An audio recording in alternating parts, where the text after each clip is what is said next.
ఎవరు ఊహించిన విధంగా అనేక రకాల పరిణామాలు జరుగుతున్నాయి. ప్రజారాజ్యం పార్టీ టైంలో ఎలా అయితే చిరంజీవి గారిని వెనక ఉండి వెన్నుపోట్లు పొడిచారో, కోవర్ట్ పాలిటిక్స్ నడిపారో, అదేవిధంగా పవన్ కళ్యాణ్ గారిని కూడా ఈ కోవర్ట్లు వెంటాడుతున్నట్టు కనబడుతోంది. వాళ్ళు ఏంటంటే పవన్ కళ్యాణ్ గారిని ఏదో ఒక స్థాయిలో చూద్దామనుకుని వాళ్ళ యొక్క శక్తి వాళ్ళ ఆయన సీఎం స్థాయిలో చూడాలనేటువంటి ఆకాంక్ష ఉన్నట్టుగా, వాళ్ళు ఏదో పెద్ద గొప్పగా పవన్ కళ్యాణ్ గారి గురించి ఊహించుకుంటున్నట్టుగా రకరకాలైనటువంటి ఎలివేషన్స్ ఇచ్చారు. ఇవాళ చేగొండి సూర్యప్రకాష్ అని చెప్పి ఆయన పిఎస్సి మెంబరు, ఆయన పోయి వైసీపీ పార్టీలో చేరి ఆయన పలుకుతున్నటువంటి చిలక పలుకులు మరి ఇప్పటిదాకా ఎప్పుడు ఆయన ప్రెస్ ముందుకు వచ్చి జనసేన పార్టీ గురించి ఎప్పుడు మాట్లాడినటువంటి సందర్భాలు లేవు. చేరకపూర్వమే వైఎస్ఆర్ కాంగ్రెస్ పార్టీలో ఉండి ఇక్కడేదో ప్రజాస్వామ్యం కూని అయిందంట, అక్కడేదో ప్రజాస్వామ్యం ఉందిట. ఆయన ఓ పెద్ద అద్భుతమైనటువంటి ఉపన్యాసాలు ఇస్తున్నాడు.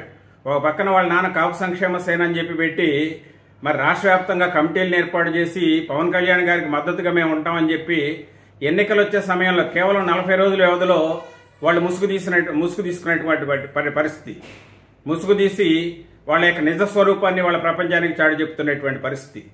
ఈ కులం ముసుగులో పవన్ కళ్యాణ్ గారిని వెంటాడి పవన్ కళ్యాణ్ గారిని భ్రష్టు పట్టించాలనేటువంటి ప్రయత్నం చేయటం. అందుకే పవన్ కళ్యాణ్ గారు కూడా చాలా జాగ్రత్తగా ఉన్నారు. ఇలాంటి వ్యక్తులు అంటే చాలా మంది న్యూట్రల్ గా ఉండే వాళ్ళకి, ఈ రాజకీయాలు గమనించే వాళ్ళకి పవన్ కళ్యాణ్ గారు ఏంటి స్పందించట్లేదు, ఆయన మరి ఎందుకని రెస్పాండ్ అవ్వట్లేదు అనే విషయాలపైన కొంత అసహనం ఉంది.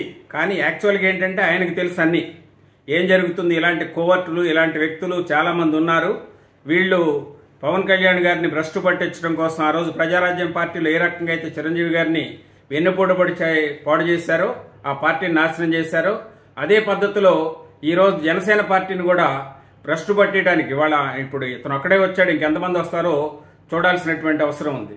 ఇన్నాళ్ళు 4 ఏళ్ల పాటు పవన్ కళ్యాణ్ గారు అనుచరులుగా, ఆయన దేవుడుగా, ఆయన చాలా గొప్పవాడుగా, ఆయన అడుగుజాడల్లో మేము, ఆయన అనుసరిస్తూ మేము, ఆయన కోసం మేము అనే ఎలివేషన్స్ ఇచ్చినటువంటి పెద్ద మనుషులు వాళ్ళ యొక్క నిజ స్వరూపాన్ని ఈరోజు చూపిస్తున్నారు. నిజంగా చాలా దుర్మార్గమైనటువంటి రాజకీయాలను అయితే మనం చూస్తున్నాం. చూద్దాం ఇంకెన్ని చూడాల్సి వస్తుంది.